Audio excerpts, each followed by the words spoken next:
BJP को करारी हार मिली है। कहां मिली है इस वीडियो में आगे बताऊंगा, लेकिन सोचिए आज बंगाल में दूसरे चरण का मतदान जारी है और जिस तरीके की खबरें वहां से आ रही है वो एक लोकतांत्रिक देश के लिए चिंता की खबर है। सोचिए खबरें आ रही है कि वहां पर खूब हिंसा हो रही है, लोग आपस में लड़ रहे हैं। सोचिए बीजेपी आरोप लगा रही है कि टीएमसी के कार्यकर्ता बूथ कैप्चर करने की कोशिश कर रहे हैं, वहीं टीएमसी के कार्यकर्ता आरोप लगा रहे हैं कि यहां पर सीआईएसएफ को डिप्लॉय करके उनका मिसयूज किया जा रहा है, लोगों पर लाठियां चार्ज की जा रही है। तो सोचिए कि बंगाल में लग रहा है जैसे चुनाव नहीं जंग चल रही हो। और सोचिए सीआईएसएफ के डीजी, एनआईए, तमाम तरह की एजेंसियां वहां पर मौजूद है। इसीलिए अभिषेक बनर्जी ने कहा है कि यहां पर आईएनएस वॉरशिप और रफाल डिप्लॉय करना बाकी रह गया है, बाकी तमाम एजेंसियां यहां पर मौजूद है। लेकिन उसके बावजूद भी टीएमसी जो है भारी बहुमत से जीतेगी और 4 तारीख को हम बताएंगे कि बंगाल किस तरीके से आगे बढ़ रहा है। वहीं दूसरी तरफ टीएमसी के सांसद डेरेक ओब्रॉय ने प्रधानमंत्री नरेंद्र मोदी को सीधा सीधा जवाब दिया है, कहा है कि अगर आप में हिम्मत है तो मेरा चैलेंज एक्सेप्ट करिए। दरअसल बता दें कि प्रधानमंत्री ने कहा था बंगाल में कि 294 सीटों पर मैं ही कैंडिडेट हूं, इसीलिए उन्होंने कहा कि आप 294 सीटों पर जब कैंडिडेट है तो हमारा चैलेंज एक्सेप्ट करिए। अगर 4 तारीख को टीएमसी जीत जाती है, ममता बनर्जी जीत जाती है, तो फिर आप प्रधानमंत्री पद से इस्तीफा दे देंगे। तो टीएमसी के सांसद डेरेक ओब्रायन ने यह कहा। साथ ही साथ टीएमसी के एक और सांसद यूसुफ पठान ने कहा, जो क्रिकेटर भी रहे हैं पूर्व, उन्होंने कहा है कि टीएमसी जो है 30-40 साल तक कहीं नहीं जाने वाली है। यानी कि उन्होंने कहा आगे कि लोगों में यहां पर ममता बनर्जी में विश्वास है, लोगों का टीएमसी में विश्वास है लोगों का, और ममता बनर्जी दीदी ने ऐसा काम किया इसलिए लोग टीएमसी को कहीं नहीं जाने देंगे। सोचिए बंगाल का इतिहास रहा है, एक पार्टी जब सत्ता से जाती है तो फिर वो वापस नहीं आती है। तो क्या इस बार ऐसा होने वाला है कि बीजेपी आएगी और टीएमसी जाएगी और फिर उसकी कभी वापसी नहीं होगी? क्योंकि इतिहास रहा है, देखिए शुरू में कांग्रेस थी, कांग्रेस गई, लेफ्ट आया, कांग्रेस खत्म, आज तक उसका आता पता नहीं है। फिर लेफ्ट ने सरकार चलाई 15-20 साल, फिर टीएमसी आई तो लेफ्ट गायब, आज तक उसका आता पता नहीं है। अब खबर आ रही है कि जो लेफ्ट का कैडर था वो बीजेपी का कैडर बन चुका है। तो क्या ऐसा ही ममता बनर्जी के साथ होने वाला है? सोचिए अगर टीएमसी हार जाती है तो ये इतिहास रहा है बंगाल का कि वहां पर वापसी मुश्किल है। और सोचिए दूसरी तरफ जो खबरें आ रही है बूथ कैप्चरिंग की, ईवीएम पर टैप लगाने की, ईवीएम खराब होने की, ये बहुत ही चिंताजनक है।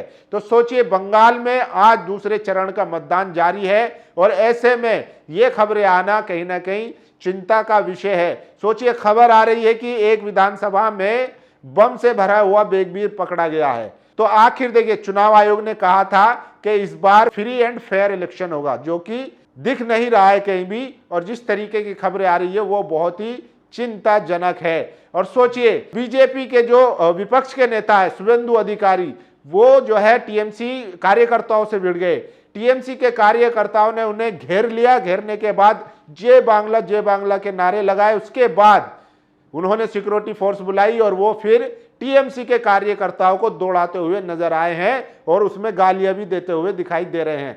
तो क्या चुनाव आयोग ने जो कहा था फ्री एंड फेयर इलेक्शन, शांतिपूर्ण तरीके से इलेक्शन कराने की बात कही थी, और सोचिए बंगाल में कई लाख जो है अर्धसैनिक बल तैनात है। इसीलिए लोग सवाल भी कर रहे थे कि ये इतने अर्धसैनिक बल और इतना इंतजाम, इतनी सख्त सिक्योरिटी काश पहलगाम में होता, काश पुलवामा में होता, तो हमारे लोगों की जान न जाती, 26 लोगों की।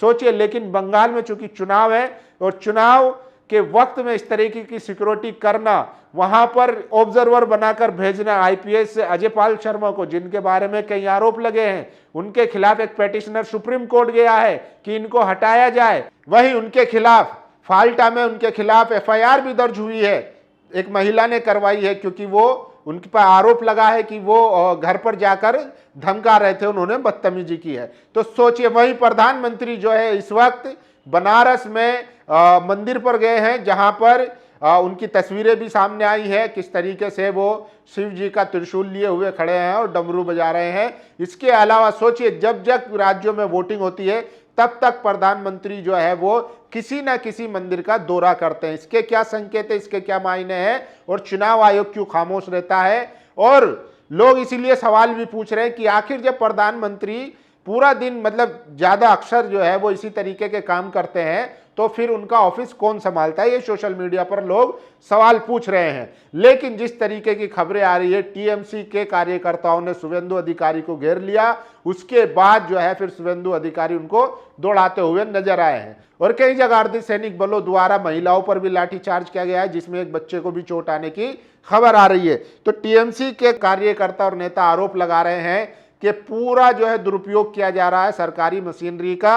वहीं बीजेपी के कार्यकर्ता कह रहे हैं कि बूथ कैप्चर और दंगा भड़काने की कोशिश हो रही है, इसीलिए ये करना जरूरी था। तो सोचिए, चुनाव को आज एक जंग में बदल दिया गया है। और अगर देखिए, बंगाल का चुनाव बहुत अहम माना जा रहा है कि अगर यहां पर बीजेपी जीतती है तो फिर विपक्ष के लिए तमाम उम्मीदें जो है खत्म हो जाएगी। और अगर यहां पर ममता बनर्जी जीतती है, दीदी जीतती है, तो फिर विपक्ष को यहां से एक नई ऊर्जा मिलेगी, एक नई दिशा मिलेगी और वो आने वाले कई चुनावों में और लोकसभा में भी बीजेपी को हराने का काम करेगा। अब देखते हैं कि आखिर होता क्या है। लेकिन जिस तरीके से चुनाव को एक जंग में तब्दील कर दिया गया है, वो कहीं ना कहीं सवाल खड़े करता है चुनाव आयोग पर भी और सरकार पर भी। और सोचिए, ये बीजेपी के नेता शुभेंदु अधिकारी की तस्वीर है जिसमें वो पकड़ो सालों को पीटो सालों को ऐसी आवाज जो है सुनाई दे रही है।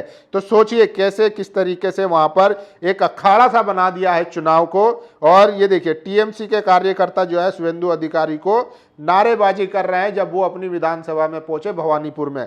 तो ये तस्वीरें भी है। और देखिए, बीजेपी और टीएमसी के कार्यकर्ताओं में आपस में झड़प भी हुई है, वो तस्वीरें भी सामने आई है। और मैं अब आपको बता दूं कि कैसे देखिए, ये अभिषेक बनर्जी, उन्होंने कहा है कि आईएनएस वॉरशिप और राफेल जो है सिर्फ ये जो है बंगाल में डिप्लॉय करना बाकी रह गया, बाकी पूरी मशीनरी यहाँ पर लगी हुई है। और सोचिए, हम सुबह 7 बजे से लाइन में खड़े हैं और अधिकारी कह रहे हैं कि ईवीएम खराब है, मशीन 3 बार खराब हो चुकी है, वोट नहीं डाल पाए, अब हम वापस जा रहे हैं, आखिर कब तक हम खड़े रहेंगे। तो ये जो है तस्वीरें सबसे ज्यादा वायरल है ईवीएम मशीन खराब होने की। और ये देखिए, ये है ऑब्जर्वर आईपीएस अजय पाल शर्मा जो फोन पर किसी से बात कर रहे हैं। अब लोग सवाल कर रहे हैं कि ये किससे बात कर रहे हैं या फिर कहीं दूसरी जगह से आदेश ले रहे हैं, तो ये भी लोग पूछ रहे हैं। और सोचिए, प्रधानमंत्री जो है वो अक्सर जब वोटिंग होती है तो वो कैसे मंदिरों का दौरा करते हैं, ये भी लोगों ने कई सवाल उठाए हैं। वो मैं आपको दिखा देता हूं कि कैसे मंदिरों पर जाते हैं। देखिए, दैनिक भास्कर की एक रिपोर्ट के अनुसार प्रधानमंत्री मोदी अब तक 14 बार तीर्थ स्थलों पर उस दिन गए हैं जब देश में कहीं ना कहीं वोट डाले जा रहे थे। आज वेस्ट बंगाल में जब वोट पड़ रहे हैं तो वाराणसी के काशी विश्वनाथ मंदिर में गए हैं। जब फर्स्ट फेज का पोलिंग हुआ उस दिन बेलूर मठ गए थे। 5 फरवरी को दिल्ली विधानसभा चुनाव का पोलिंग हो रहा था, उस दिन प्रधानमंत्री मोदी प्रयागराज कुंभ में थे। 5 अक्टूबर 2024 को हरियाणा विधानसभा चुनाव वाले दिन वह महाराष्ट्र के जगदम्बा माता मंदिर में पूजा कर रहे थे। 1 जनवरी 2024 को लोकसभा चुनाव की वोटिंग के दौरान वे कन्याकुमारी में साधना कर रहे थे। 5वें फेज की वोटिंग के दिन वे पुरी के जगन्नाथ मंदिर में थे। 4थे फेज की वोटिंग के दिन पटना के गुरुद्वारा साहिब में लंगर सेवा कर रहे थे।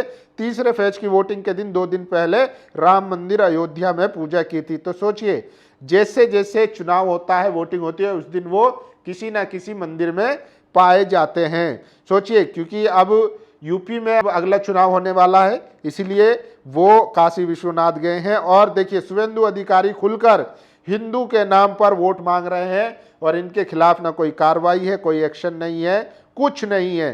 तो बंगाल में खुले तौर पर जो है, और ये देखिए, सीआईएसएफ के जवान जो है फाल्टा विधानसभा क्षेत्र में महिलाओं पर लाठीचार्ज करने का वीडियो भी वायरल हुआ है। और अब देखिए कैसे बंगाल में एनआई भी डिप्लॉय हुआ है। और देखिए, ये टीएमसी के कार्यकर्ता है, किस तरीके से इनको अर्धसैनिक बल उठाते हुए ले जा रहे हैं। तो पूरा जो है टीएमसी के नेता कार्यकर्ता आरोप लगा रहे हैं कि सरकारी मशीनरी का पूरा गलत इस्तेमाल किया जा रहा है। वहीं देखिए, अब आपको बता दें कि कैसे बीजेपी के गढ़ गुजरात में बीजेपी को करारी हार का सामना करना पड़ा है। दरअसल वहां पर निकाय चुनाव थे, पंचायत और ग्राम पंचायत के चुनाव थे, जहां पर आम आदमी पार्टी ने 400 से 500 से ज्यादा सीटों पर जीत दर्ज की है। यानी कि सोचिए, केजरीवाल ने बीजेपी को हराने की शुरुआत उसी के गढ़ से की है। कहा जाता है कि गुजरात बीजेपी का गढ़ रहा है, वो एक प्रयोगशाला रही है।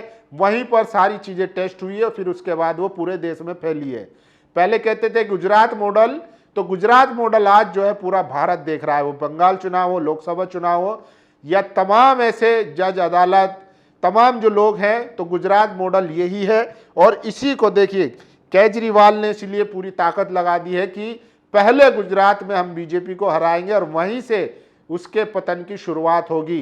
तो अब निकाय चुनाव में आम आदमी पार्टी ने 500 से ज़्यादा जीत हासिल करके बता दिया है कि गुजरात में अगले विधानसभा में बहुत बड़ा बदलाव होने वाला है। और बीजेपी का जो गढ़ कहा जाता था, प्रधानमंत्री मोदी और गृह मंत्री अमित शाह का जो गढ़ था, प्रयोगशाला थी, अब वहीं से आम आदमी पार्टी उभर रही है। और सोचिए, वहां पर सिर्फ आम आदमी पार्टी ने ही नहीं, ऑल इंडिया मजलिस इत्तेहादुल मुस्लिमीन यानी कि ओवैसी की पार्टी ने भी 14 सीटें जीतने का काम किया है। सोचिए, भरूच में 4 सीट जीती है, भुज में 3 सीट जीती है, सिक्का में 3 सीट जीती है, मोडासा में 3 सीट जीती है और सिद्धपुर तालिका में 1 सीट जीती है।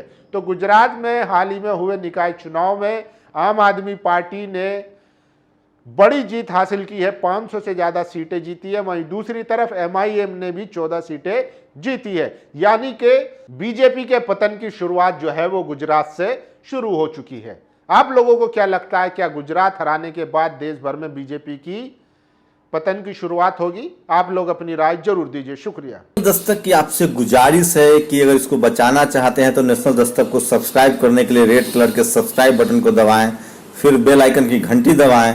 नेशनल दस्तक को बचाने के लिए बहुत जरूरी है कि हर खबर को शेयर करें, लाइक करें, कमेंट जरूर करें।